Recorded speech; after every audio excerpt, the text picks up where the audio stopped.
Wednesday, November 30th, 2016. Monaco 64, home of alternative economics and contrarian views. I like to talk about the UK banking system and also the debt bubble or credit bubble that the UK is still in. There's a couple of stories today. The first one is out of Zero Hedge. And I quote, it says, Bank of England warns of challenging outlook for Britain's financial system. It's from Goldcore, and Zero Hedge published a story. And I read here from this story, this article. It says, Ulster Bank parent RBS, Royal Bank of Scotland, fails Bank of England stress test. Royal Bank of Scotland, RBS, will cut costs and sell assets to boost capital levels, it said on Wednesday, after failing this year's Bank of England stress test, which warned of a challenging outlook for Britain's financial system. So that's the Bank of England warning about the financial system of the UK. And the other story I'd like to talk about is in the Daily Mail today. And the front page of the Daily Mail says in big bold letters, warning on UK's colossal credit binge. And it says as well, as credit card and loan debt hits £190 billion. So I read here from the Daily Mail article that came out today. It says, families are binging on debt at the fastest pace in 11 years. More than £190 billion is now owed on credit cards, loans, and overdrafts, 11% more than only a year ago. The increase is the biggest since October 2005, 2 years before the run on Northern Rock. Northern Rock was a building society that went bust in 2007, just before the '08 crisis. And the start of the global financial crisis. The average debt per household, excluding mortgages, stands at £7,300. Visa credit card said £2 billion went on its cards on Black Friday alone. So you see, we don't even celebrate Thanksgiving here, and Black Friday is like an American tradition of having sales after Thanksgiving. But it's even been exported to this country, so it's crazy. Well, at least I guess the UK consumers still keep, they're still running around the little wheel, keeping the system going and taking more and more credit and more debt. All that means is that they're going to have to pay it in the future. They're just consuming the future in the present. That's all that that means. And I continue here. From the Daily Mail, it says, more than 572 million was added to outstanding credit card bills last month, according to the Bank of England figures released yesterday. So, pretty amazing that, this is still going on after, I guess people don't learn and younger people come up through the ranks and they don't look at the history. And maybe they're also misguided. So that's the UK credit bubble there, continuing to grow.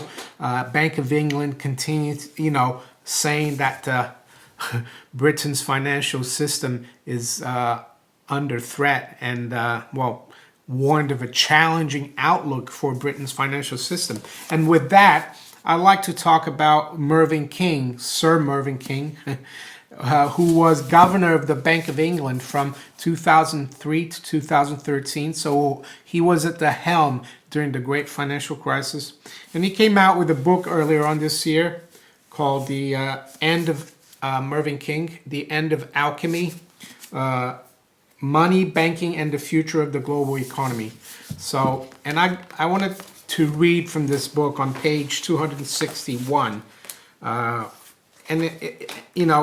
So that people realize that it's not me, it's not some crazy, conspiracy theory, it's not fake news. This is from the former governor of the Bank of England. So he's talking here on page 261 about reforms. And part of this chapter says more radical reforms.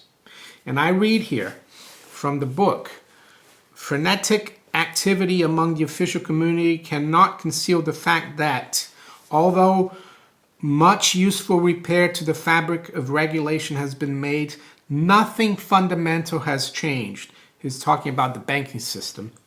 The alchemy of our banking system remains. Since the bank bailouts in most advanced economies were huge, it is surprising that more has not been done since the crisis to address the fundamental problem. The scale of central bank lending to a relatively small number of financial institutions was so large that one could have paraphrased Winston Churchill by saying that never in the field of financial endeavor had so much been owed by so few to so many, and with so little radical reform. So basically he's saying, the public bailed out a few bankers and a few big institutions, and they owe their banks and their institutions and hundreds of billions to the taxpayer, but they haven't reformed. And the government and the Bank of England, for that matter, has not imposed more draconian reforms or discipline on the banks. And as you can see, RBS is still in trouble, according to the Bank of England. And he goes on to say, of course, governments, financial regulators, and central banks are all aware of the nature of the problem, but official efforts to tackle it are in stark contrast with more radical ideas proposed, albeit never implemented by earlier generation of economists. And he goes on to say, even though the degree of alchemy of the banking system was much less 50 or more years ago than it is today, it is interesting that many of the most distinguished economists of the first half of the 20th century believed in forcing banks to hold sufficient liquid assets as reserves to back 100% of their deposits. They recommended ending the system of fractional reserve banking, under which banks create deposits to finance risky lending and so have insufficient safe cash reserves to back their deposits. The elimination of fractional reserve banking was a proposal put forward in 1933 as the Chicago Plan. The proponents of the plan included the brilliant American monetary theorist Irving Fisher and a distinguished group of economists at Chicago, such as Frank Knight, Henry Simons, and Paul Douglas. Later support came from right across the spectrum of post-war economists, ranging from Milton Friedman to James Tobin and Hyman Minsky.